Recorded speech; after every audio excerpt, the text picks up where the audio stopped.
Bom dia a todos. Nós do PET Física, em parceria com o Decanato de Extensão, gostaríamos de agradecer a presença da doutora Simone da Costa. A doutora Simone é graduada em licenciatura pela Universidade Estadual da Paraíba, mestre em Física pela Universidade Federal de Campina Grande e doutora em Astronomia pelo Observatório Nacional.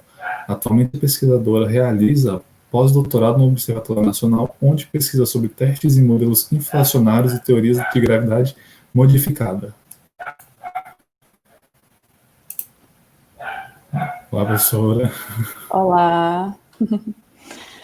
Oi, bom dia, pessoal. Bom dia a todo mundo.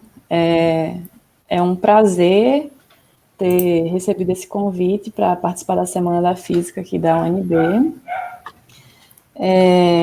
Como o Marcos bem já me apresentou, eu sou formada na Paraíba, né? Eu sou da Paraíba, mas fiz meu doutorado no Rio de Janeiro e sou pós-doc lá no momento. Embora eu esteja na Paraíba agora, que é essa pandemia, enfim, as coisas não estão muito normais como deveriam ser.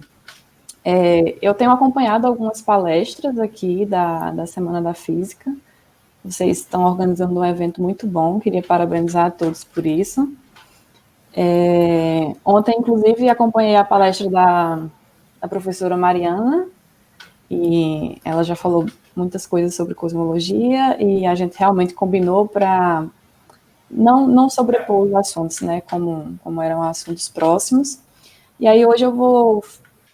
A gente meio que ficou inverso, né, ela fez a parte mais de aplicação, e agora eu vou fazer mais uma revisão geral sobre cosmologia, sobre o que a gente sabe sobre o universo e tudo mais. Então, nessa palestra eu vou fazer assim um meio a meio, né? Eu não quero assustar vocês com tantas contas, mas eu quero trazer um pouco de contextualização histórica para a gente perceber como se dá essa construção do conhecimento científico e principalmente sobre o que a gente entende, né, por universo. Então, a gente vem aqui desde o início dos tempos da história da humanidade, né, com os gregos que traziam mitos para explicar a origem do céu e da terra, com diversos deuses, até a gente chegar nos gregos, e aí já é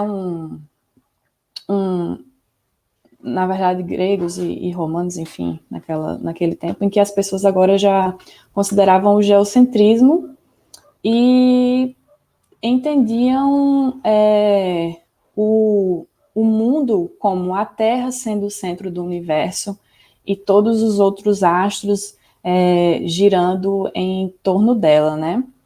E aí a gente teria planetas, estrelas, inclusive Sol, Lua, enfim. Aí a gente dá um avanço, mas aí já pelo século XV, XVI, com Giordano Bruno e o Galileu Galilei falando que, na verdade, a gente vive num mundo que a Terra não é o centro do universo, né? Por conta disso, o Giordano Bruno morreu na fogueira, foi queimado. Mas, após um longo tempo, assim, a gente consegue estabelecer que o melhor modelo para descrever o que a gente entende como mundo é o modelo heliocêntrico, né? Que é quando o Sol ele está no centro e os planetas giram em torno do Sol. Então, vocês podem ver aqui nesse GIF do lado que a gente tem primeiro o modelo heliocêntrico, que é o que a gente conhece hoje, enquanto que o modelo geocêntrico, para dar conta de explicar o movimento dos astros no céu, o movimento retrógrado do planeta, tinha que colocar epiciclos, e aí ver só a diferença de um modelo para o outro, né? A gente acaba simplificando quando a gente coloca o Sol como centro. E a essa época aqui, em que o modelo heliocêntrico é estabelecido também, que é por volta de 1600 e alguma coisa, a gente já tem o avanço das grandes navegações, né? Então, o mundo que até então era conhecido só como aquela parte de Europa ali, também se expande, e a gente vê que tem mais coisas além do que só a Europa. Então, as Américas são descobertas. Então, é uma evolução do pensamento que depende também do que está acontecendo na sociedade, né? Essas coisas são muito atreladas. Então, a gente tem uma evolução do pensamento científico e começa, então, a se ter confirmações, né? O Johannes Kepler, a gente tem grandes nomes, assim, que deram grandes contribuições, né? O Johannes Kepler, que veio mostrar que essas órbitas não são exatamente circulares, mas são órbitas elípticas. O Galileu Galilei, com as primeiras observações das luas de Júpiter. E aí, mais um motivo de confirmar que se um planeta pode ter luas orbitando em torno dele, então faz sentido que o Sol, na verdade, seja o centro e o nosso planeta gira em torno do Sol.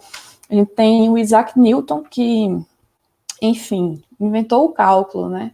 Ele deu grandes contribuições, também foi um tempo que aconteceu a peste, né? Lá quando ele era jovem.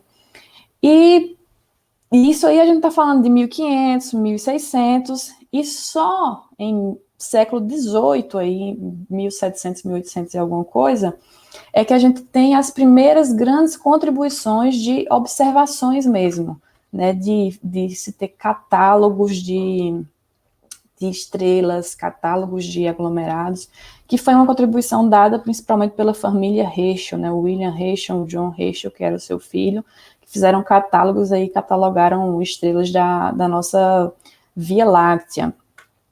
E aqui eu estou falando só de homens, mas tem uma mulher que foi muito importante também ali no século XIX, já para o século XX, que foi a Henrietta Leavitt. E essa, sim, foi uma contribuição muito, muito importante para mudar a forma como se fazia astrofísica, né? Aí tem origem a questão da cosmologia mesmo, de fazer cosmologia e a gente tratar com distâncias ainda maiores. Porque foi ela que descobriu como medir o universo, né? Eu não estou falando aqui de medir o tamanho do universo, mas como fazer medidas de distância no universo, né?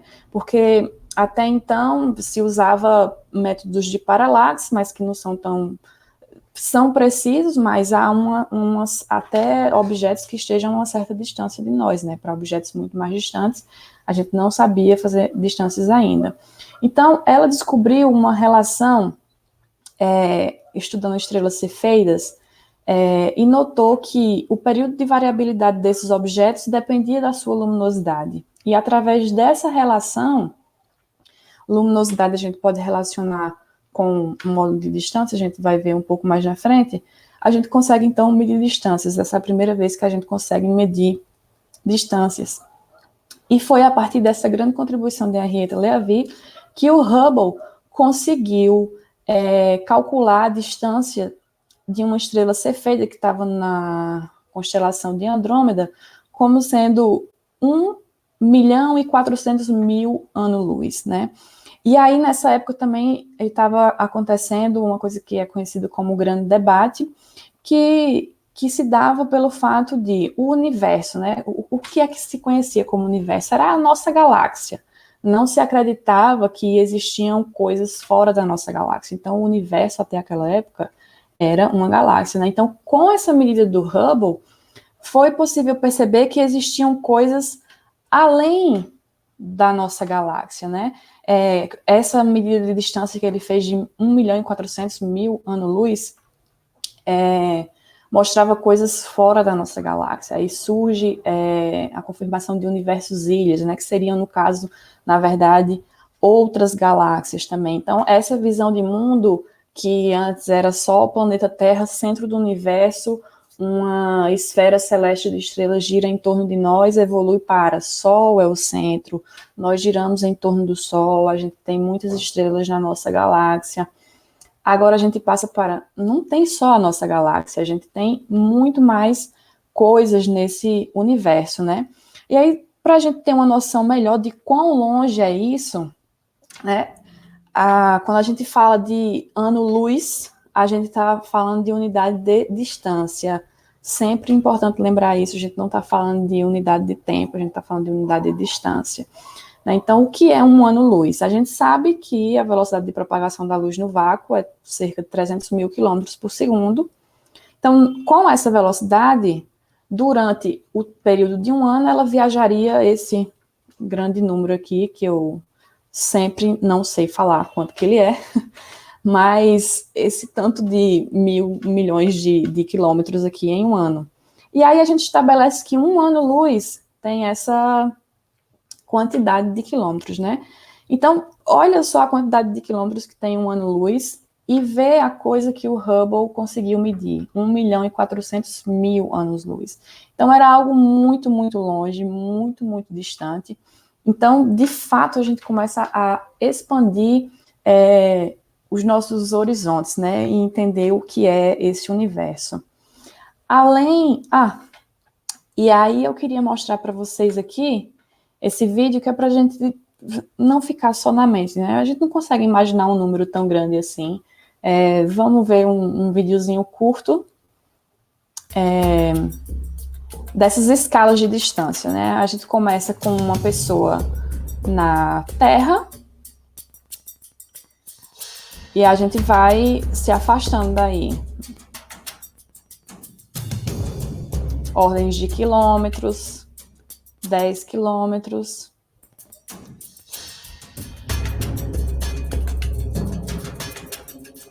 1.000 quilômetros, 10.000 quilômetros, que é quando a gente sai da escala da Terra.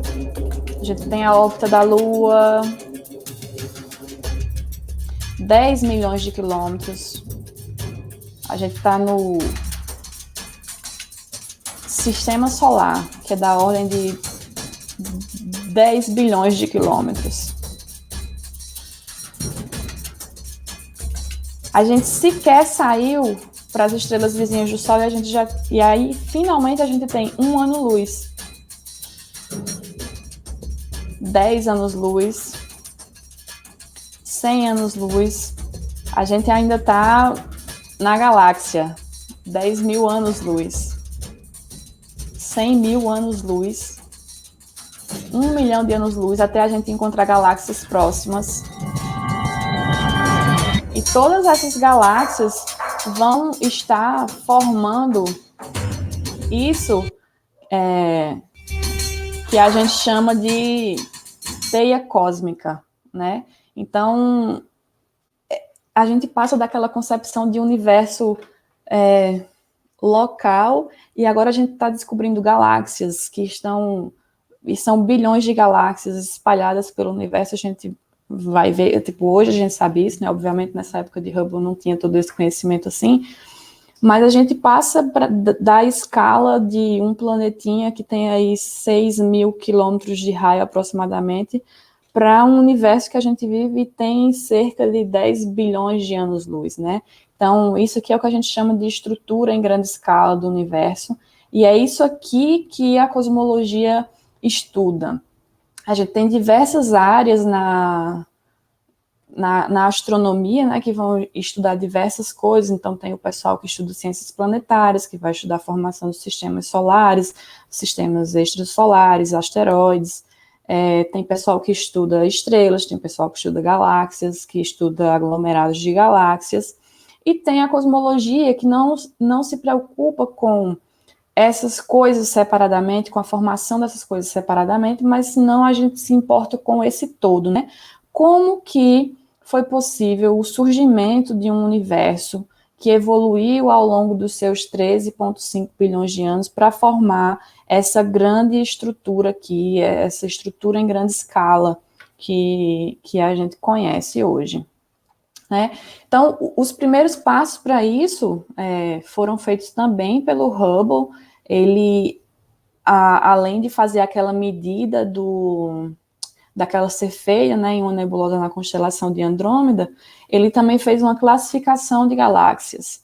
Né? Ele classificou galáxias entre os tipos elípticos, espirais barradas, e ele observou que, né, as galáxias, elas sempre vão estar em alguma escala fazendo parte de um sistema, seja pares de galáxias, seja grupos de galáxias, que aí tem da ordem de dezenas de galáxias juntas, aglomerados de galáxias, que vão ter de centenas a milhares de galáxias interagindo gravitacionalmente, superaglomerados de galáxias, e as grandes estruturas, que é aquela figura que eu mostro no slide anterior, né? Então, nós, por exemplo, nós temos, dependendo de onde você mora, você pode ver no céu, a grande e a pequena nuvem de Magalhães, que são galáxias satélites à nossa Via Láctea, que são galáxias menores. A gente tem diversas outras galáxias satélites, a galáxia de Andrômeda, que está vindo em direção à nossa galáxia Via Láctea, e colidirão daqui a alguns bilhões de anos, milhares de anos, não sei exatamente o número. A gente constitui, então, o que a gente chama de grupo local, que a gente faz parte de um aglomerado maior e faz parte de um superaglomerado. E aí, hoje em dia, a gente consegue fazer imagens tipo essa aqui da direita, que foi uma imagem, essa é a imagem de campo profundo, né, do Hubble, que é onde a gente consegue enxergar mais longe no universo. Então, aqui a gente vai ver desde estrelas, galáxias, até aglomerados de galáxias, a imagem mais profunda do céu, né? E quando a gente fala de imagem mais profunda do céu, a gente está falando também de olhar no passado. Essa é uma coisa um pouco complicada, mas lembra que a velocidade da luz tem um certo valor, né? Ela se propaga com aquele valor de 300 mil quilômetros por segundo. Então, essas coisas que estão muito distantes de nós levam um certo tempo até que a gente consiga observar a luz delas hoje aqui da Terra. Então, de fato, a gente olha no passado, a gente olha para quando aquela luz foi emitida. Não necessariamente reflete o estado que aquela galáxia ou que aquela estrela está no momento, dependendo da distância que ela está.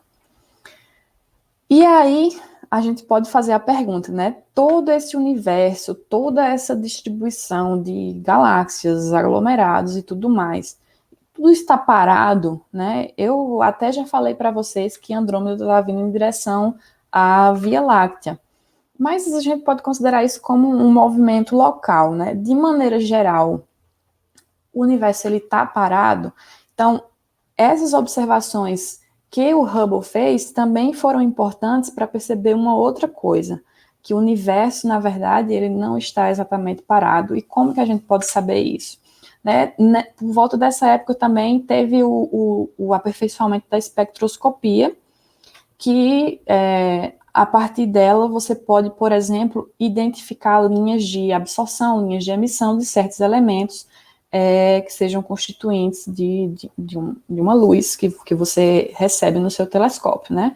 Então, essa luz vai ter um espectro que vai vir com essas linhas de absorção e emissão. A gente sabe como é o espectro desse componente aqui na Terra de laboratório, e o que a gente percebe observando o espectro de galáxias distantes é que essas linhas elas são deslocadas. E esse deslocamento a gente consegue, por exemplo, através do efeito Doppler, determinar qual a velocidade que essas galáxias estão se afastando ou se aproximando de nós. Né? Então, teve uma contribuição do West-Slipher também para determinar essas velocidades que as galáxias se afastam de nós, e também do Hubble, que fez isso para diversas galáxias, para saber a distância que elas estavam de nós. Então, através de espectroscopia, a gente consegue saber distância e velocidade que um objeto está de nós a partir da análise do seu espectro. Então, o que Hubble conseguiu fazer, apoiado nessas medidas do West-Slipher também, foi montar um gráfico de velocidade e distância para cada uma dessas galáxias. E o que ele pôde notar foi uma relação linear entre velocidade e distância, tal que quanto mais distante está uma galáxia de nós, mais rápida é a sua velocidade de afastamento de nós. E isso, no fim das contas, queria dizer o quê? Que o universo não estava parado, né? Que esse universo que a gente vive, ele está em expansão. É um universo que as coisas estão se afastando uma das outras. E aí, seria uma coisa mais ou menos assim, né? Quanto mais distante uma galáxia está de nós, mais rápido vai ser essa velocidade de afastamento dela. E isso foi o que o Hubble notou. Mas aí, se a gente consegue pensar, na verdade, não pensar, mas verificar que o universo hoje está em expansão e que as coisas estão se afastando, é intuitivo a gente pensar, e o contrário, né? E se a gente volta na linha do tempo? Se as coisas hoje estão se afastando, estão separadas a uma certa distância, é porque no passado elas estavam mais juntas, e essa expansão começou bem lá no início, né? Então, se a gente faz um retrocesso na linha do tempo, a gente vai ver que essas coisas estavam cada vez mais próximas no passado, até chegar em um ponto do universo primordial que todo o conteúdo energético e material estava contido em uma pequena região, em um pequeno volume do espaço-tempo, né? E isso é o que a gente entende, então, como um modelo do Big Bang, que tem um nome meio ruim, né? Porque a gente não está falando de uma explosão. Para falar de explosão, a gente pensa sempre alguma coisa explode em algum lugar. E, na verdade, não foi bem isso que aconteceu, né? Nesse momento de singularidade inicial, em que as coisas estão muito juntas, quentes e densas ali naquele pequeno volume inicial, as coisas todas passam a existir nesse momento que essa singularidade começa a expandir, né? Então, o tempo surge ali também, o espaço surge ali também, e essa estrutura que hoje a gente conhece como espaço-tempo, ela toda surge naquele momento. Então, às vezes nem faz sentido a gente perguntar o que teve antes do Big Bang, porque quando a gente fala o que teve antes, a gente está falando de tempo, né? O que tinha antes do tempo existir. A gente, vira até uma questão filosófica, a gente não pode falar o que tinha antes do tempo existir. Tudo começou a partir dali. Como aquilo começou e por que aquilo começou, essa pergunta a gente não sabe responder, pelo menos não dentro desse cenário, que é o que a gente conhece como modelo de Big Bang. A professora Mariana ontem falou muito bem sobre esse cenário de evolução cósmica do universo, né? Então, a gente está falando que o universo ele começou a expandir desde o seu primórdio, quando estava tudo aquilo junto nessa pequena região do espaço-tempo, e a gente vê o universo expandindo hoje, com uma certa taxa, que a gente vai ver mais na frente como calcular, mas essa expansão que ocorreu inicialmente foi uma expansão muito rápida, né, uma expansão exponencial. O universo cresceu exponencialmente de tamanho no espaço muito curto de tempo, e aí esse período a gente chama de período inflacionário, e aí tem várias coisas que acontecem aqui de física de partículas também, que foge do escopo do meu conhecimento. E após essa inflação muito, muito rápida, o universo ele vai ter aqui agora uma outra taxa de expansão, ele continua expandindo, mas aquelas coisas que estão todas juntas ali, e aquelas coisas que eu falo, é tudo que existe, né? São todos as partículas elementares, que nessa época a gente não tinha átomos formados, porque o universo era muito, muito quente. Então, os átomos eles não conseguiam ficar ligados, porque os fótons também eram muito energéticos, então sempre quebravam aquelas ligações, né? Então ali a gente tinha um único fluido, que a gente chama de fluido fóton-bárion, que estava tudo interagindo e se mantinha em equilíbrio térmico devido a efeito Compton inverso e radiação Bremsstrahlung também. Mas à medida que o universo vai expandindo, essa expansão continua até hoje, expandindo e esfriando. Essa temperatura vai diminuindo, vai chegar um momento que a gente consegue ter essa formação dos átomos e, finalmente, a radiação consegue viajar livremente, que é o que a gente chama de radiação cósmica de fundo. E, a partir daí, aquela matéria que desacoplou da radiação vai poder crescer e se aglomerar naqueles poços de potenciais que a matéria escura, como a professora Mariana falou ontem, já vinha formando desde o início. Essas coisas vão aglomerando, até formar as estruturas que a gente observa hoje, né, que são galáxias, aglomerados de galáxias, dentro dessas galáxias, estrelas com sistemas planetários, né? Então, de maneira geral, o modelo do Big Bang nos diz o quê? Que o universo passou por essa rápida fase de expansão acelerada no seu início, que é conhecido como inflação. Depois teve uma época que foi dominada por radiação, né? A gente não tinha matéria sendo possível de ser formada, átomos, nada disso. Depois que o universo esfria até uma certa temperatura, a radiação desacopla da matéria e a gente passa a ter uma era de dominância da matéria, que é quando as estruturas podem crescer e se formar. E hoje, a gente vai ver um pouco mais na frente que a gente passa por uma outra fase de expansão acelerada, né? E aí, só como eu estava falando antes aqui, né, desses momentos iniciais do Big Bang, eu vou ter aqui um monte de coisas que eu não consigo falar para vocês em muitos detalhes, que, por exemplo, a gente está aqui hoje porque em algum momento do universo houve uma superação de matéria sobre antimatéria. Então, a gente está aqui porque a gente é feito de matéria, a gente não é feito de antimatéria. Mas como que foi essa assimetria? Por que aconteceu essa assimetria de matéria e antimatéria? Não consigo explicar para vocês, eu acho que com certeza devem ter teorias e estudos falando sobre isso, mas foge um pouco do meu conhecimento. Aqui a gente vai na ordem de 10 a menos 5 segundos, que é quando aquele fluido, aquela sopa quente de quarks e gluons finalmente conseguem formar prótons e nêutrons. E aí, entre 0,01 segundos e 300 segundos, a gente tem essa fase de nucleossíntese primordial, que são quando os primeiros elementos são formados, né, principalmente hidrogênio, hélio, um pouquinho de lítio. Então, a gente tem traços...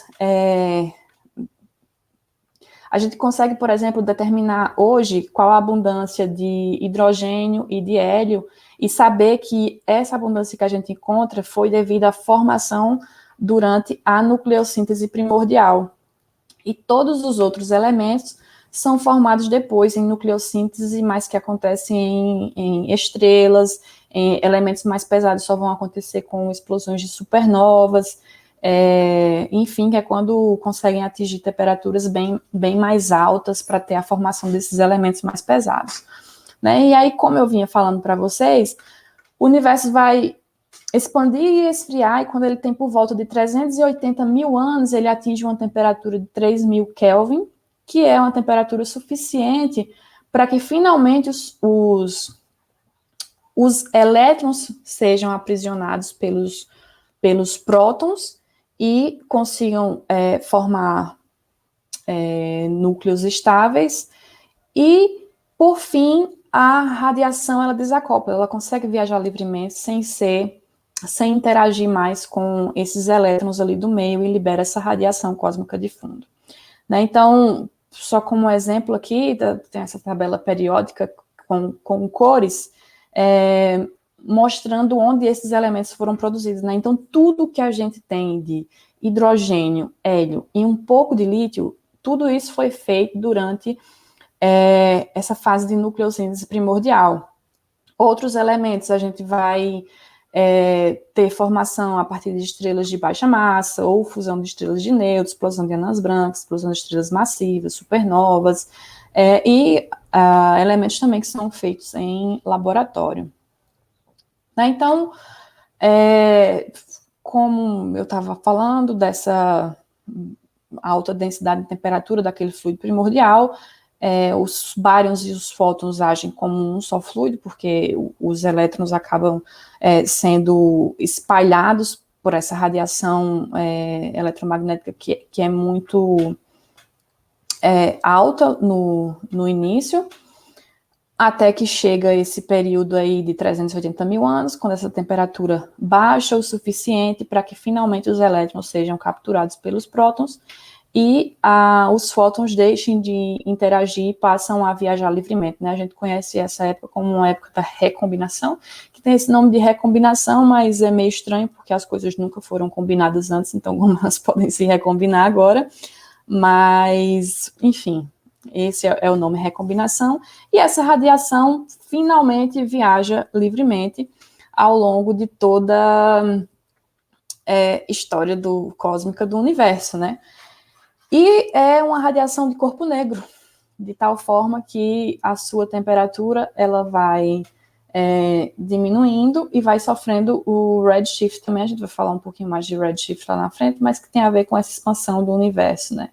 Então, ela vai sendo esse comprimento, enfim, temperatura proporcional à frequência. Então, à medida que a temperatura do universo vai diminuindo, essa frequência dessa radiação vai diminuindo, até que essa radiação, que no início era da ordem de 3.000 Kelvin, hoje a gente observa ela com a temperatura de por volta de 3 Kelvin, né? E isso dá um comprimento de onda da ordem de micro-ondas. Talvez vocês sejam muito jovens para isso, mas se eu até acho que sou jovem, mas eu cheguei a ter televisão de tubo na minha casa ou na casa da minha avó. E uma coisa que eu não sabia, que eu descobri recentemente, é que aquele chiado que tinha nessa TV tinha uma certa contribuição dessa radiação cósmica de fundo, né? Porque as antenas são de rádio e micro-ondas, então conseguem detectar um pouco dessa radiação cósmica de fundo. Então, você provavelmente já viu a radiação cósmica de fundo em algum chiado de alguma TV de tubo por aí. Isso quer dizer o quê? Que se hoje a gente vê essa radiação, né, a radiação cósmica de fundo no comprimento de onda do rádio, em algum momento essa radiação esteve na faixa do visível. Então, se de alguma forma a gente tivesse vivido em algum momento muito no passado, tudo que a gente ia ver no céu seria radiação cósmica de fundo, né? A gente veria a radiação cósmica de fundo, porque em dado momento a temperatura dela seria equivalente a uma frequência no espectro do visível. E aí, que bendita radiação cósmica de fundo é essa que eu estou falando? É a radiação cósmica de fundo em micro-ondas. Aqui a gente tem um mapa do céu, o que significa esse mapa, e uma breve história de como isso foi descoberto inicialmente, né? Então, tinha aquelas previsões do modelo do Big Bang, e por um acaso, 2 radioastrônomos, o Arno Penzias e o Wilson, desculpa que eu não lembrei o nome dele, eles eram radioastrônomos e estavam fazendo concertos em antenas, alguma empresa de telecomunicações, e tinham um ruído, que não importava a direção do céu que eles colocassem a antena, tinha esse ruído lá, e eles estavam querendo ter esse ruído. Então, foram limpar, acharam até que era cocô de pombo que tinha nessas antenas, mas no fim não era isso, porque aquele ruído não saía nunca, era um ruído de fundo que estava sempre ali, e aí já tinha outros cientistas tentando fazer experimentos para detectar essa radiação cósmica de fundo, quando souberam, né, do que o Penzias e o Wilson tinham descoberto, e aí era isso, né, era a radiação cósmica de fundo, é essa radiação que permeia todo o universo, e que é basicamente, quando a gente olha isso aqui, é como se a gente estivesse vendo uma foto do universo bebê, né, porque um universo que tem 14 bilhões de anos, quando ele tinha 380 mil anos, era um bebê. Então, essa foto aqui de quando o universo era bebê, ela nos mostra, a gente está falando dessa radiação que tem uma temperatura atrelada, né? Então, todas as regiões do céu que você olhar, para onde você apontar, você vai observar essa radiação que tem essa temperatura da ordem de 3 Kelvin.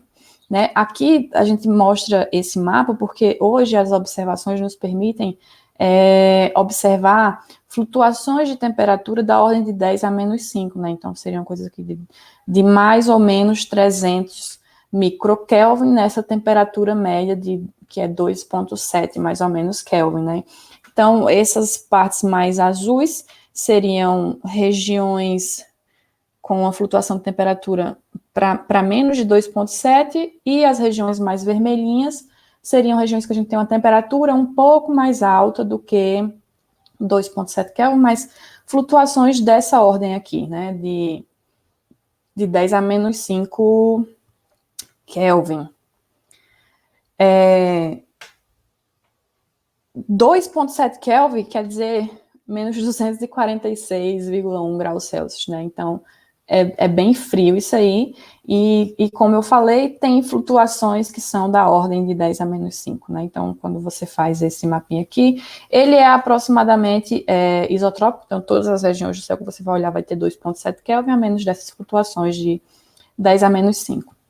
E a gente vai ver mais na frente que são essas flutuações de temperatura que dão origem às estruturas que a gente observa hoje. Por quê? Lembra que eu falei que fluido aquele fluido fóton bárion era matéria acoplada com radiação. Então, se a gente observa flutuações de temperatura, quer dizer que a gente tinha flutuações de densidade de matéria também. Né? Essas densidades de matéria, elas vão evoluir gravitacionalmente e vão dar origem às estruturas que a gente observa hoje. Um pouquinho mais na frente eu vou falar mais em detalhes sobre isso. E aí a gente vem finalmente, depois dessa parte um pouco mais introdutória, como que a gente faz cosmologia, né? Para fazer cosmologia, eu estou falando aqui de coisas muito grandes, a gente já viu, a gente precisa de uma teoria que tenha interação à distância. Interação à distância pode ser dada, por exemplo, por teoria eletromagnética, mas até onde a gente sabe o universo não tem carga, e a outra teoria que faz isso é uma teoria de gravidade, né? A teoria de gravidade, que é a teoria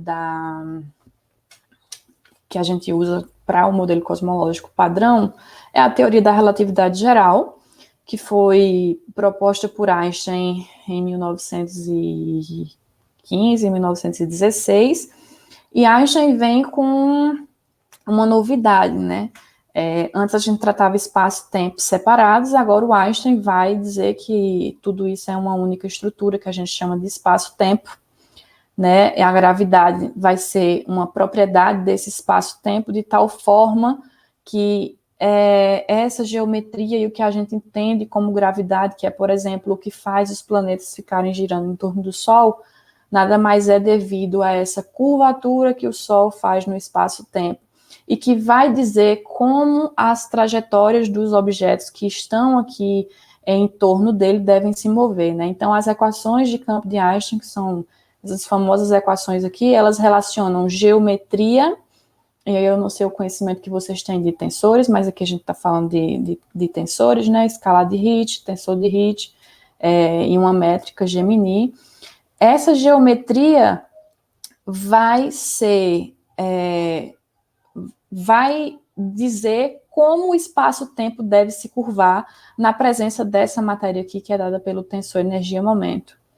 E como esse tensor energia-momento vai então ditar como deve ser a dinâmica de objetos aqui próximos dessa distribuição de matéria. Né? Então, aqui só algumas definições do que são essas coisas, de tensor de Einstein, Ritz, tensor de Riemann e símbolo de Cristóforo, que no final são todos escritos em função dessa métrica Gemini, então vão dar equações de segunda ordem, né? O modelo cosmológico padrão, ele é fundamentado na teoria da relatividade geral, mas ele também é baseado no princípio cosmológico, que nos diz o quê? Que o universo é homogêneo e isotrópico em grandes escalas, né? Então, o que é uma coisa que é homogênea e isotrópica? Então, se a gente olha, por exemplo, para essa figura aqui que tem esses aviõezinhos, né, a gente vai ter duas cascas esféricas aqui, uma mais interna e uma mais externa. Se a gente olhar a distribuição desses aviõezinhos aqui, a gente vai ver que é uma distribuição homogênea, tanto na casca interna como na casca externa. Porém, tem uma direção privilegiada, né, que é para onde o aviãozinho está apontando. Então, a gente olha para essa distribuição e pensa, essa distribuição é homogênea, mas ela não é isotrópica. Por outro lado, se a gente vem aqui nessa distribuição de bolinhas dentro desses círculos maiores, nessa casca mais interna, a gente tem uma distribuição homogênea, nessa casca externa também, mas separadamente. Se eu olho desde o centro até lá em cima, eu não vou ter homogeneidade, né? Porque vou ter uma densidade aqui e uma densidade aqui que vai ser diferente. Mas não importa a direção que eu olho, eu vou sempre ver esse padrão, né? Então, aqui eu tenho uma distribuição que não é homogênea, mas é isotrópica. E a gente está falando de um universo que é homogêneo e isotrópico. Então, não importa onde você esteja, você sempre vai ver a mesma distribuição de matéria em todas as direções do céu. Uma métrica que define bem esse tipo de simetria é a métrica de Friedmann, Lemaitre e Robertson Walker, que em coordenadas esféricas pode ser escrita dessa forma aqui, onde esse K vai indicar a geometria do seu universo, né? Se é um universo fechado, se é um universo aberto ou se é um universo plano. Além do mais, também aqui eu substituí essa componente radial R maiúsculo por essa componentezinha R menor, que vai ser o que a gente chama de uma... Aqui a gente chama de distância física, né, que é o que a gente pode medir, que vai depender do quanto esse universo expande, né? Lembra que a gente viu que o universo está em expansão, o quanto esse universo expande é caracterizado por esse fator de escala, que vai me dizer o quanto essas escalas elas estão aumentando de tamanho. Tem uma figurinha aqui na frente que vai ser um pouco melhor de ver. E aí a gente pode fazer uma breve pergunta aqui, né? Qual é o tamanho do universo observável? Já dei vários spoilers para vocês de que o universo tem cerca de 14 bilhões de anos, e a gente pode se perguntar qual o tamanho desse universo observável, né? Será que qual o limite máximo de tamanho que a gente consegue ver? Então, seria dizer assim, olha, um fóton é emitido lá quando o universo tem início, e será que a distância máxima que ele conseguiu viajar foi 14 bilhões de anos-luz, né? Seria uma resposta intuitiva, né? Seria isso. Então, um objeto emite luz lá no início, a gente está aqui na Terra, e demoraria cerca de 14 bilhões de anos para ele chegar aqui. Mas lembra que ano-luz não é medida de tempo, é medida de distância. Então, a gente não pode dizer, primeiro, a gente não pode dizer que seriam 14 bilhões de anos, porque é a idade do universo, e seria um tempo que um fóton levou para sair de lá até aqui, porque não é unidade de distância. E também a gente tem que levar em consideração a expansão do universo, né? Então, quando o objeto emitiu luz, lá no seu início, a gente estava aqui, desde que ele emitiu a luz até a luz chegar em nós hoje, o universo expandiu. À medida que o universo expandiu, essa luz ela foi deslocada, redshift, né, sofreu redshift ao longo da expansão do universo, e quando essa luz chega aqui em nós hoje, a distância que essa galáxia está não é mais a distância que a luz foi emitida. Ela agora tem que levar em consideração essa expansão do universo, e o tamanho do universo observável é em torno de 46 bilhões de anos-luz, que é a unidade de distância, né? Então, o que eu vou chamar de distância comóvel, mais aqui na frente, seria essa distância aqui, né? Então, vocês estão vendo essas divisões de quadradinhos aqui, aquele R grande esse R grande aqui, é função de um A de T e desse R menor. Então, o quanto esse quadradinho vai crescer é dado por aquele fator de escala A, que vai dizer quanto esse R grande cresce, né? Então, um R grande, que é função do tempo, é o quanto esse Rzinho menor sempre vai ser uma unidade de 1, né? Eu sempre tenho um quadradinho daqui até aqui, um quadradinho daqui até aqui, mas esses quadradinhos aumentaram de tamanho, que foi devido à expansão do universo. Agora vamos voltar para aquela lei de Hubble, que a gente viu lá no início, que foi quando o Hubble conseguiu fazer aquele gráfico mostrando que as galáxias, quanto mais distantes, maiores são as suas velocidades de afastamento por nós, né? A gente agora está falando de um universo que está em expansão, então a gente supõe aqui uma distribuição de galáxias que está se expandindo uniformemente. A gente pode, então, escrever a posição de uma certa galáxia em relação a uma origem em um certo tempo, e ela vai ser a posição que ela tinha originalmente, agora vezes esse fator de escala, né, que vai me dizer o quanto o universo expandiu desde que a gente começou a fazer essa medição.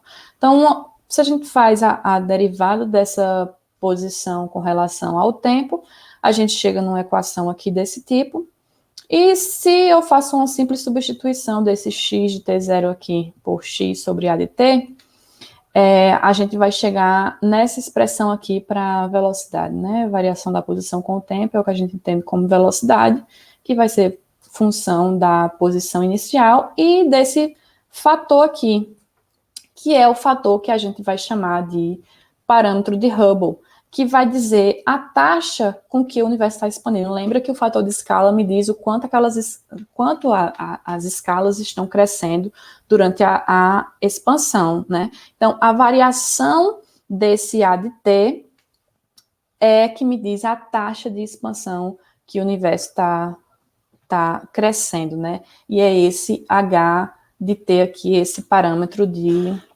Hubble. E aí a gente agora pode falar de distâncias cosmológicas. Partindo da métrica, a gente consegue escrever agora aquela distância com móvel que eu estou falando para vocês, que depende do A de t, dessa forma aqui. A gente considera geodésicas nulas, uma simetria azimutal e um universo plano. A gente consegue escrever a distância com móvel dessa forma aqui. Falando do redshift, né, só um termo mais específico que pode vir da observação dos diferentes comprimentos de onda, de quando foi emitido, de quando foi observado, mas essa distância com móvel, ela é constante. Só que, se um objeto emitiu luz em um tempo e depois emitiu luz em outro, a gente vai observar essa luz também em tempos diferentes. Mas como essa integral, ela é constante, a gente consegue fazer essa aproximação aqui e consegue relacionar, então, frequência com o tempo, e a gente define o redshift dessa forma, né? Então, o que eu estou chamando de redshift Z vai depender do fator de escala dessa forma aqui, e a partir de agora a gente assume essa cara para o redshift. A gente pode falar de outra distância em cosmologia, que é a distância própria,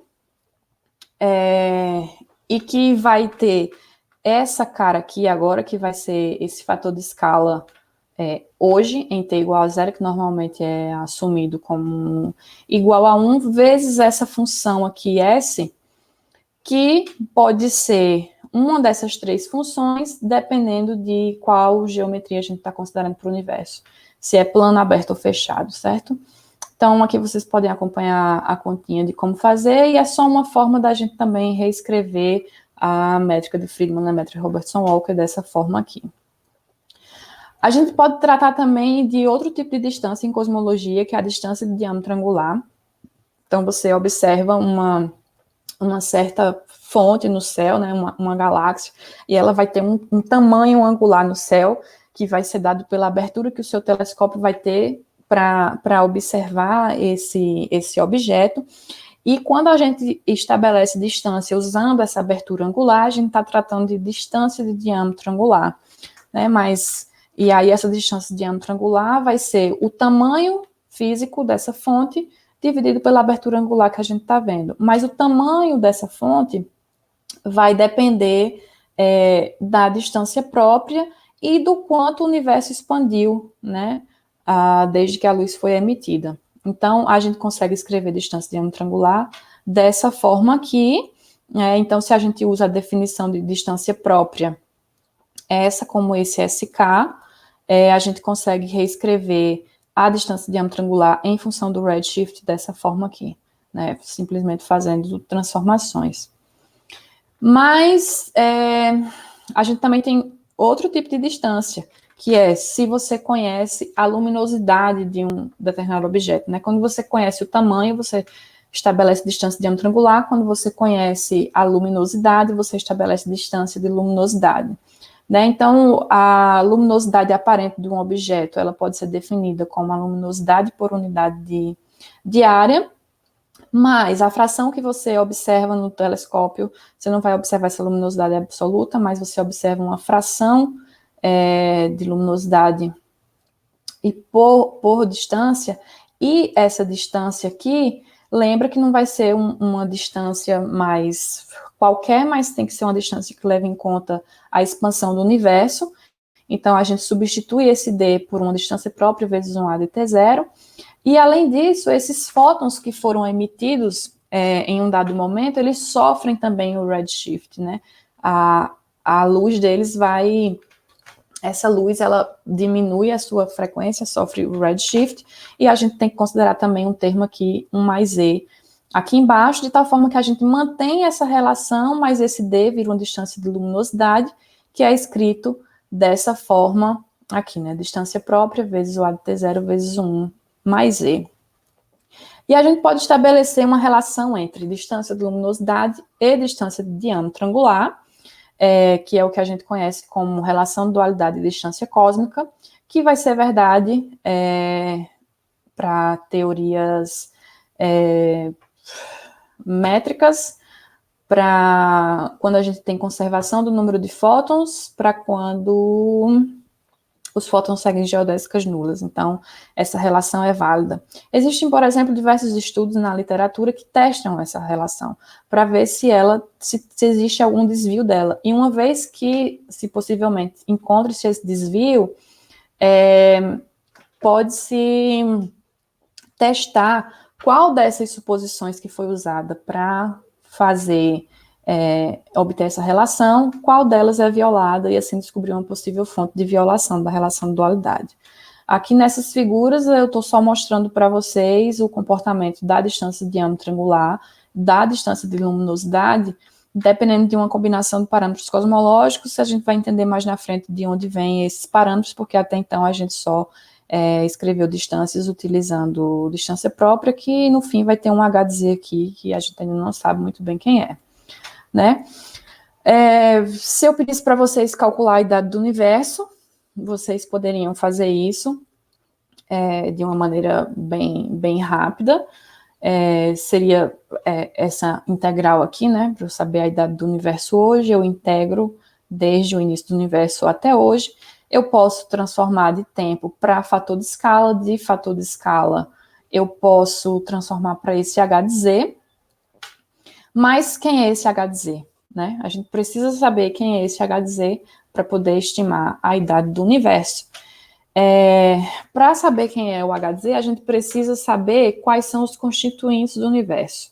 E para isso a gente volta para o princípio cosmológico, que diz que o universo é homogêneo isotrópico. Nessas condições, um tensor energia-momento que melhor descreve um universo desse tipo é um tensor energia-momento de um fluido perfeito, que tem essa cara aqui. Então, no fundo, é uma diagonal de densidade de energia e pressão. E a partir desse tensor, a gente consegue escrever a equação de conservação da energia. E aí vai ter uma equação desse tipo aqui para cada uma das componentes do universo, né? Então, aqui a ponto sobre A, lembra que é o H, né, o parâmetro de Hubble. Aqui é como essa componente varia com o tempo. E a gente pode usar a equação de estado, em que pressão é igual a um W ρ, para reescrever esse termo aqui. Lembra que eu falei para vocês que o universo passou no início por uma fase dominada por radiação. Radiação, a gente sabe que tem parâmetro da equação de estado dado por 1/3, então eu posso resolver aquela equação anterior do ρ ponto, eu posso resolver ela de maneira geral, e ela fica com essa cara aqui. Vocês podem tentar fazer isso, certo? Resolver essa equação aqui e encontrar um ρ desse tipo aqui. E aí, dependendo do meu valor de W, eu vou ter uma evolução diferente para essa minha componente. Se for 1/3 radiação, esse fator de escala, ele cai com a 4ª potência. Matéria W igual a 0 cai a 3ª. E uma outra coisa que a gente vai falar um pouquinho mais na frente é a energia do vácuo, ou constante cosmológica. Isso aqui é uma constante, né? Então, isso descreve realmente o que o modelo do Big Bang nos diz, que no início o universo era dominado por essa componente de radiação, que evolui com 1/A², então ela vai decaindo. Chega um momento que aquela componente de matéria que estava decaindo sobre 1/A³ vai passar a ser dominante, e aqui nesse ponto em que ocorre igualdade entre matéria e radiação é quando a radiação cósmica de fundo é liberada. A radiação continua caindo com 1/A², matéria continua caindo sobre 1/A², e aí chega um momento que essa constante aqui, essa constante cosmológica, ela vai começar a ser dominante sobre a matéria, e é mais ou menos esse período de tempo que a gente está vivendo aqui, que a gente vai ver já em seguida, que é um período dominado por energia escura, né, que é quando o universo vai estar passando por uma nova fase de aceleração. Essa dinâmica toda pode ser entendida também a partir das equações de campo de Einstein, usando aquela métrica de Friedmann, Lemaitre e Robertson-Walker para a gente obter as equações de Friedmann, né? Então, usando aquela métrica de Friedmann, Lemaitre e Robertson-Walker e o tensor de energia momento aqui, a gente consegue escrever essas duas equações da dinâmica, que vão dizer como esse fator de escala evolui com o tempo, e isso vai depender, obviamente, das componentes que o universo possui e também da sua geometria. Se a gente usa uma definição aqui de uma densidade crítica e de um parâmetro de densidade, essa densidade crítica aqui a gente define como sendo a densidade que o universo teria se ele fosse plano, né? Então, se o K for igual a 0, a gente consegue estabelecer a partir dessa equação essa expressão para densidade crítica, e com densidade crítica a gente escreve parâmetro de densidade, para poder reescrever essa equação de Friedmann aqui dessa forma. E aí fica mais fácil a gente relacionar a geometria do universo com a componente de densidade de energia total, né? Então, se isso aqui for positivo, a gente vai ter um K positivo, e isso aqui vai indicar um universo aberto, se eu não me engano. Para ômega t igual a 1, então a gente não tem curvatura, o universo é plano, e para um ômega t negativo, a gente vai ter um K negativo, que quer dizer um universo fechado. Talvez eu tenha trocado o fechado com aberto, porque depende muito de como a gente define esse K aqui. E a partir disso, finalmente, a gente consegue encontrar quem é a cara daquele H de Z que a gente tinha nas expressões para distância, e que eu mostrei para vocês os gráficos de como as distâncias evoluem com o redshift, dependendo de parâmetro cosmológico, né?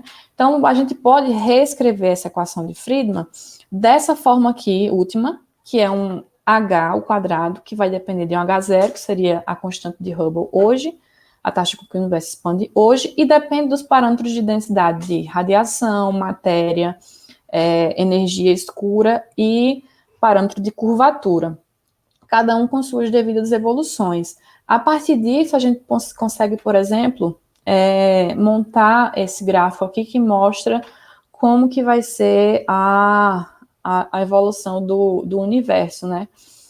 Só que a gente está num ponto aqui hoje que a gente não consegue dizer bem o que vai acontecer no futuro, porque dependendo da combinação de parâmetros que você coloca aqui, então, a gente vai ver mais pela frente que o universo é plano, então ômega k igual a 0.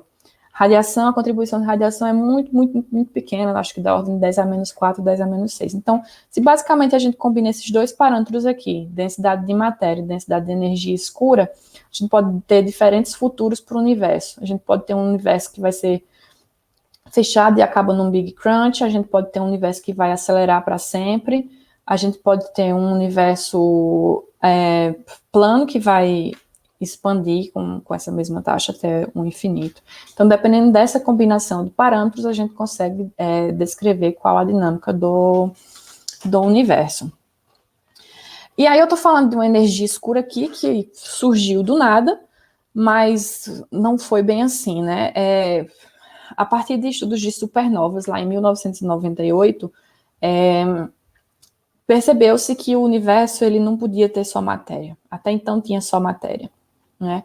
Aquele H de Z não tinha esse termo aqui de ômega lambda, então quando você calculava a sua distância de luminosidade para uma dada supernova, você esperava ter um certo valor de distância.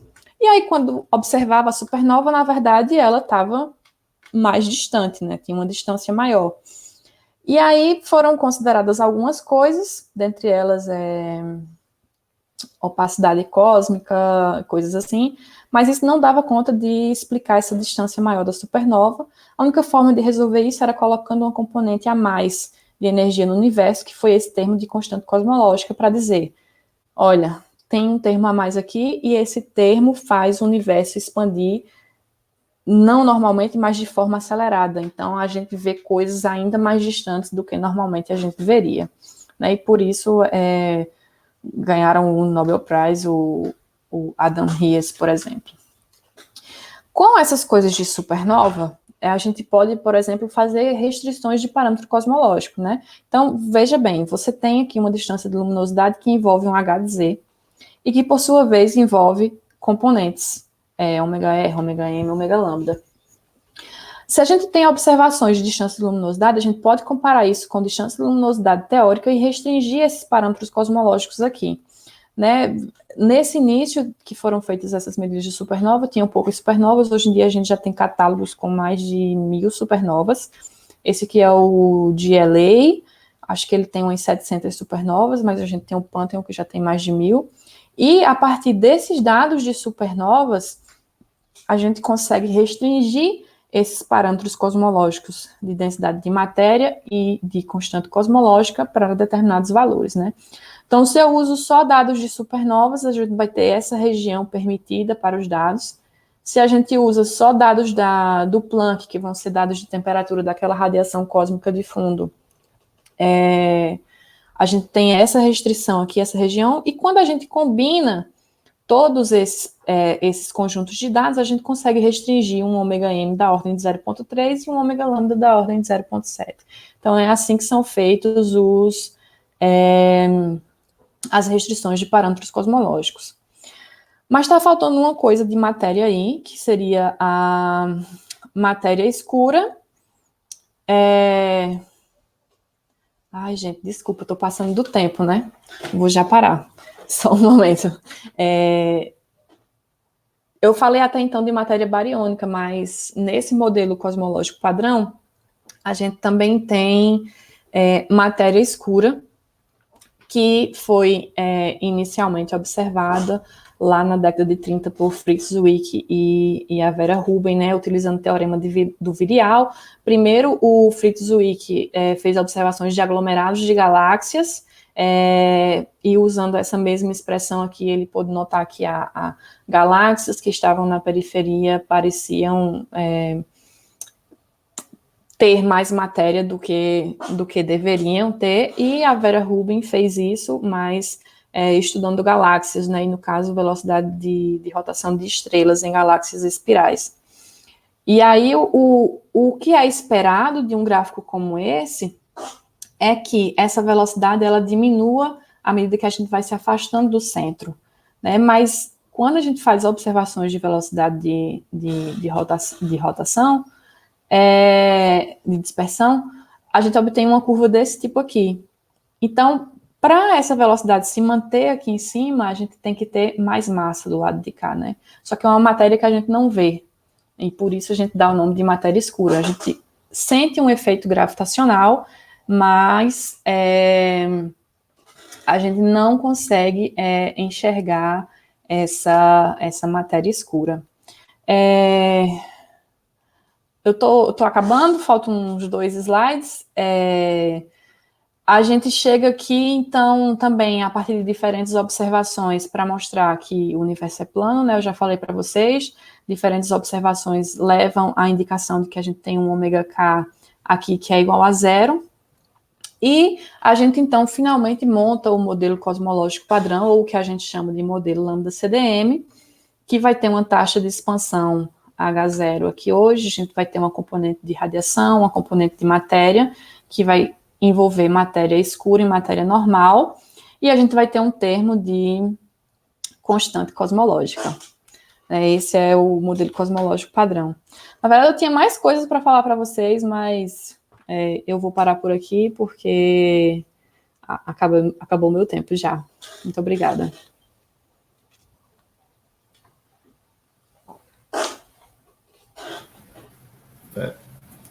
Que haja luz. Então, professora, chegamos agora à parte das perguntas. A senhora consegue ver os comentários? A senhora queria ver?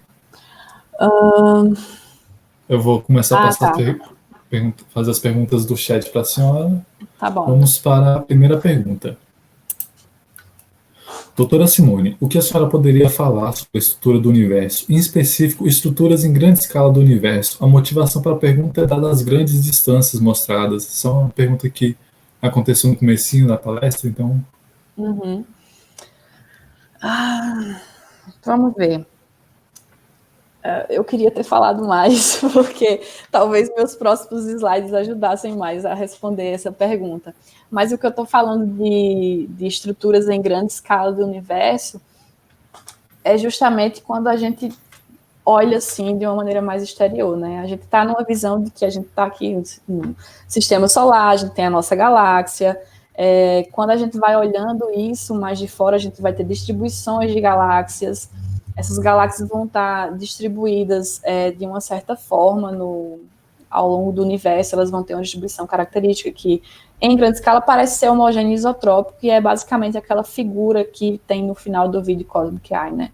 É uma grande estrutura, parece uma grande teia de aranha, então isso seria a estrutura em grande escala do universo, esse seria o universo. E, de fato, muito, muito grande isso, muito, muito distante. Entendido. Agora vamos essas grandes estruturas, no caso, são justamente aglomerados e superaglomerados de galáxia, né, que formam essas grandes estruturas. Engraçado, tudo no universo é em grande escala, então... Fica difícil falar de um tema assim tão amplo. Agora, a próxima pergunta. Mas não se poderia pensar em um cenário em que o tempo é algo que não pode ser criado como uma medida, e assim poderíamos pensar em algo anterior ao Big Bang?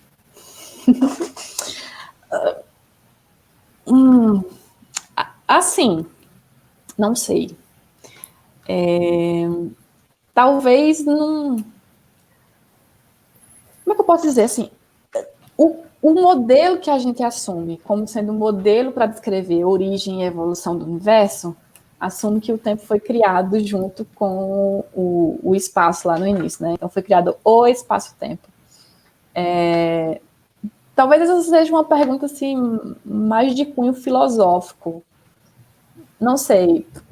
É que dessa forma a gente se livra, no caso, né, de dizer, olha, quando o tempo foi criado junto com o espaço e começou essa expansão lá no início, a gente se livra justamente dessa pergunta do que veio antes, porque, tipo, não posso perguntar o que veio antes. Começou ali, até a palavra começou, é porque nós, como humanos, a gente tem uma visão linear do tempo, né? Então, acho que fica um pouco difícil pensar em uma outra forma, assim.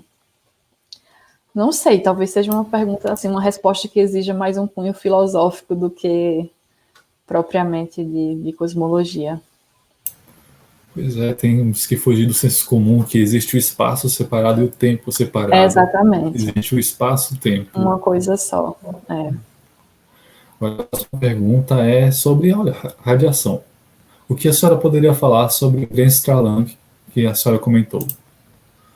Sobre Bremsstrahlung. Tá. A radiação Bremsstrahlung, ela acontece quando um elétron ele é freado pela radiação. Então,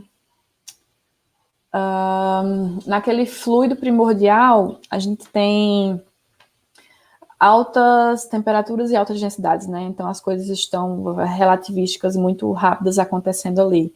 Então, na medida que um fóton ele pode dar energia para o fóton e acelerar, ou à medida que um fóton dá energia para o elétron e acelera esse elétron, esse elétron ele também pode ser freado ao liberar um fóton, né? Então, esses dois tipos de reação que vão acontecendo, o efeito Compton inverso e a radiação Bremsstrahlung, que a Bremsstrahlung está mais relacionada quando um elétron é freado, faz com que as coisas fiquem em equilíbrio térmico lá no início. Entendido. Agora, nossa próxima pergunta do chat é: o espaço-tempo pode se expandir com velocidade superior da velocidade da luz no vácuo? Olha, estava até conversando sobre isso com um amigo meu recentemente, porque eu não sei se o espaço-tempo vai expandir com velocidade superior à da luz. Talvez sim, porque aquele H que eu falei, né, que é o parâmetro de Hubble, ele nos diz a taxa com que o universo expande, que hoje é mais ou menos 70 km por segundo por megaparsec. Isso quer dizer que a cada megaparsec as coisas se afastam a uma velocidade de 70 km por segundo. Se a gente vai mais longe, vai chegar um momento que isso pode ultrapassar a velocidade da luz. Mas não quer dizer que uma coisa, um objeto esteja com a velocidade maior do que a da luz, porque a gente não conhece mecanismos que façam coisas se mover com velocidade maior do que a da luz. Mas a gente pode ter aí um movimento relativo, né? Tipo assim, com relação a nós, essa coisa pode se afastar mais rápido do que a velocidade da luz, sem violar o princípio de constância de velocidade da luz. Eu acho que é mais ou menos nesse sentido. Eu não consigo confirmar se o espaço-tempo em si, ou se objetos ou coisas que a gente observa com relação a nós vão estar se afastando mais rápido do que a velocidade da luz. Certo. É interessante pensar nisso, porque a partir do momento que algo é mais rápido que a velocidade da luz, o fator de Lorentz fica complexo, né? Então, é engraçado, é divertido pensar suas extrapolações. Agora, a outra pergunta da Júlia é: podemos chegar a uma medição aproximada da velocidade da luz usando ondas de micro-ondas? Seria um experimento caseiro. Nossa, eu não sei te responder, Júlia, mas posso dar uma olhada para saber e depois a gente falar sobre isso. Eu agora não me lembro nenhum experimento para verificar a velocidade da luz. Acho que a gente fazia isso no laboratório de física, né? Com alguma coisa, mas eu não lembro agora de como fazer isso em casa. Mas a gente pode falar depois sobre isso. Bem manual do mundo fazer essas. É. Faça em casa, só precisa de uma pilha, uma bateria e urânio. Agora, uma outra pergunta do chat. É uma pergunta simples agora. O que é métrica? Métrica. Métrica é uma ótima pergunta essa. Deixa eu tentar colocar de novo aqui minha tela. Esse aqui.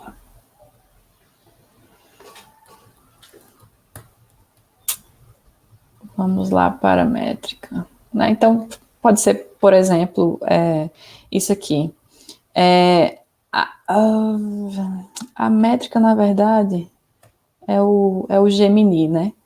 É o Gemini que vai dizer como que é esse comportamento aqui. A gente está dizendo, olha, a matéria deforma o espaço-tempo, certo? Como que ela vai deformar? Qual vai ser a curvatura que tal quantidade de matéria que vai estar descrita aqui no tensor energia-momento, ela vai produzir nessa estrutura espaço-tempo? Né? Vai dizer como as coisas devem se comportar, como as distâncias podem ser medidas, e aí esse Gemini se traduz no elemento de linha dessa forma aqui. Em coordenadas esféricas, a gente pode escrever a métrica desse tipo, né? Vai ter como a componente radial vai evoluir, como as componentes angulares vão evoluir, vão ser descritas, né? É como a gente consegue descrever caminhos nessa estrutura de espaço-tempo. a métrica que nos diz isso. E aí tem diversas outras métricas também, considerando outras simetrias, outros sistemas de coordenadas, considerando, por exemplo, quando não é homogêneo e isotrópico, e aí essas componentes vão variar, tipo, homogêneo isotrópico na direção X, mas na direção Y não vai ser. Então, na direção Y, a gente vai ter um outro termo aqui, que vai dizer como que as coisas vão acontecer na direção Y, porque nessa direção acontecem outras coisas. Então, a métrica vai nos dizer como a gente pode lidar para obter dinâmica, para saber como as coisas vão interagir nesse espaço-tempo.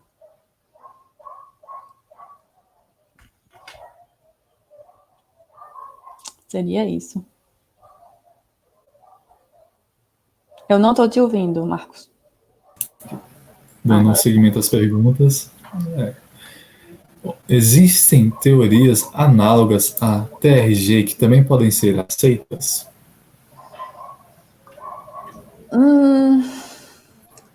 O que a pessoa quer dizer com análogas? Eu não sei se análogas é a palavra, mas a gente tem... Deixa eu vou botar aqui no slide que... Ai, gente, eu preciso de mais prática nisso, porque eu ainda tinha tanta coisa para falar para vocês. Umas coisas bem legais, outros vídeos bem legais. Mas seria aqui, né? O que existe além do Lambda CDM? Lambda CDM, a gente está falando que é esse modelo que tem energia escura, matéria escura e uma pequena quantidade de átomos. Mas usar esse lambda para explicar a energia escura é um pouco problemático, né? A gente tem, eu vou mostrar aqui essa equação para vocês, que tem as equações de campo de Einstein, com duas possíveis modificações, uma modificação do lado esquerdo e uma modificação do lado direito. Para a gente explicar a expansão acelerada, mantendo a teoria da relatividade geral válida, a gente adiciona aquele termo de constante cosmológica desse lado direito das equações. Então, aqui eu não coloco nada, a geometria fica a mesma, mas a gente põe um termo de constante cosmológica que vai fazer a expansão ser acelerada. Mas aí a gente tem alguns problemas. Por exemplo, se a gente diz que isso é flutuação de energia do vácuo, o valor que a teoria quântica de campos prediz é diferente do observado por 10 elevado a 120 ordens de magnitude. E dentre algumas outras opções, a gente pode dizer, então não é essa energia escura, mas a gente tem que modificar a relatividade geral. Então, na verdade, a gente tem extensões da relatividade geral, que é o que a gente chama de teorias de gravidade modificada, que ao invés de modificar o lado direito das equações de campo, a gente modifica o lado esquerdo. Né? Então, a gente diz que a mesma quantidade de matéria e energia que está contida no tensor energia-momento, que vai ser radiação, matéria escura e matéria bariônica, vai ter uma geometria tal que a expansão acelerada acontece sem eu precisar de nenhuma componente exótica. E aí aqui a gente tem assim, uma infinidade de teorias e modelos que podem fazer isso. Tem não análogos à teoria da relatividade geral, mas extensões da relatividade geral, que ao invés de considerar uma escala de Higgs na ação gravitacional, considera funções FDR, que são teorias FDR, a gente pode ter dimensões extras, a gente pode ter campos escalares, e diversas outras teorias que são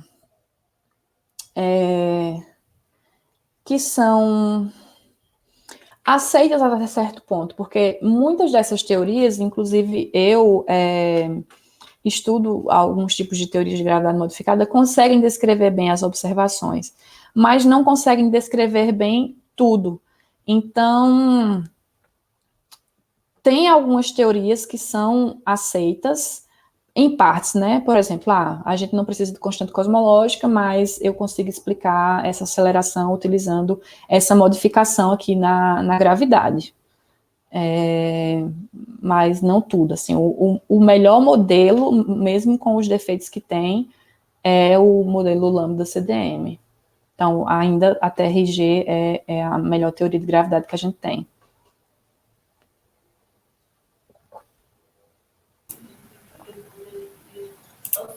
Certo, professor. Agora vamos dar continuidade às perguntas. Essa é uma pergunta que apareceu depois do tempo do prazo das perguntas, mas ainda temos 10 minutos, então vamos usar os 10 minutos. A do Rafael Matheus. Onde a quântica e a cosmologia se encontram? É uma teoria de tudo agora. Quem falou sobre isso foi Carolina Gregory, acho que foi ela que falou um pouco sobre isso, né? Teoria de cordas, supercordas.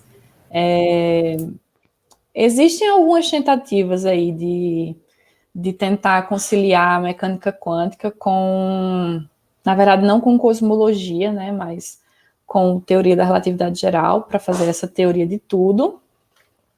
Mas não tem nada, eu acho que não tem nada assim super estabelecido que a gente assuma, não, isso aqui funciona bem. Existem estudos em progresso na tentativa de fazer isso.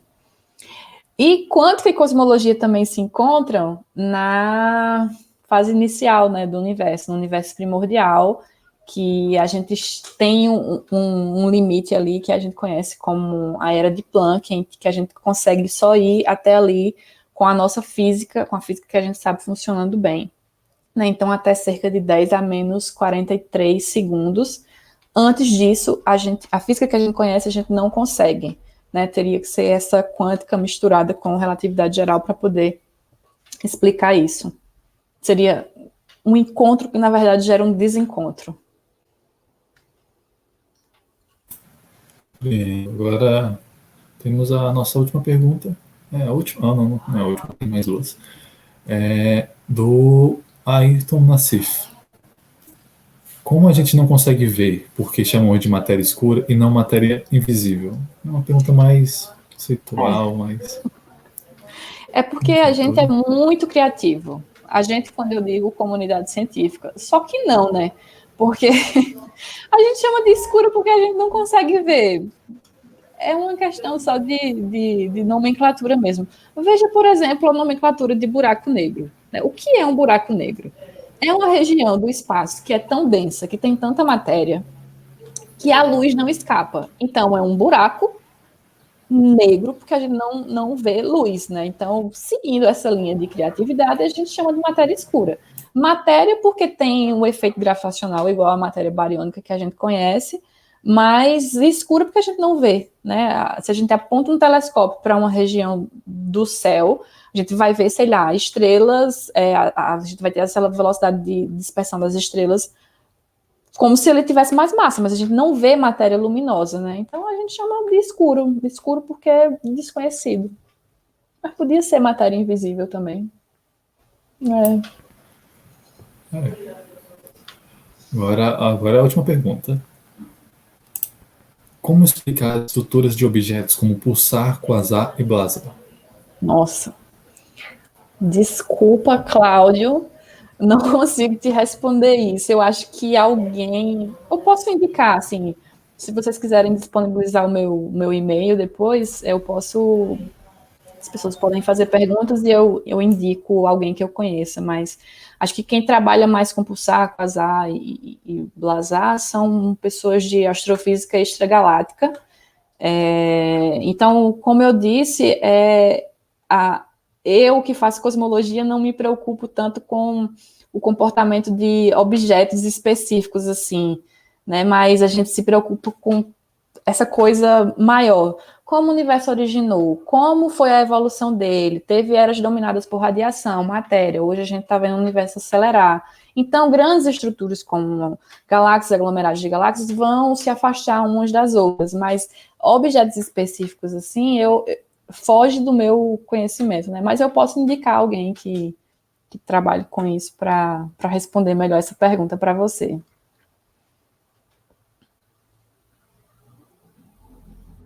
Entendido, agora nós não temos mais perguntas. Doutora Simone, nós do PAT Física só temos a agradecer pela palestra da senhora, foi incrível. Queríamos que a senhora tivesse mais tempo, mas temos outras palestras por vir, né? A Semana da Física continua e é isso. Então... eu que agradeço vocês, foi muito bom participar aqui também. E é isso, vocês podem disponibilizar meu e-mail se alguém tiver alguma dúvida, saber algo mais, podem entrar em contato, tá bom? Certo. Muito obrigada, pessoal, foi muito legal. Tchau, tchau.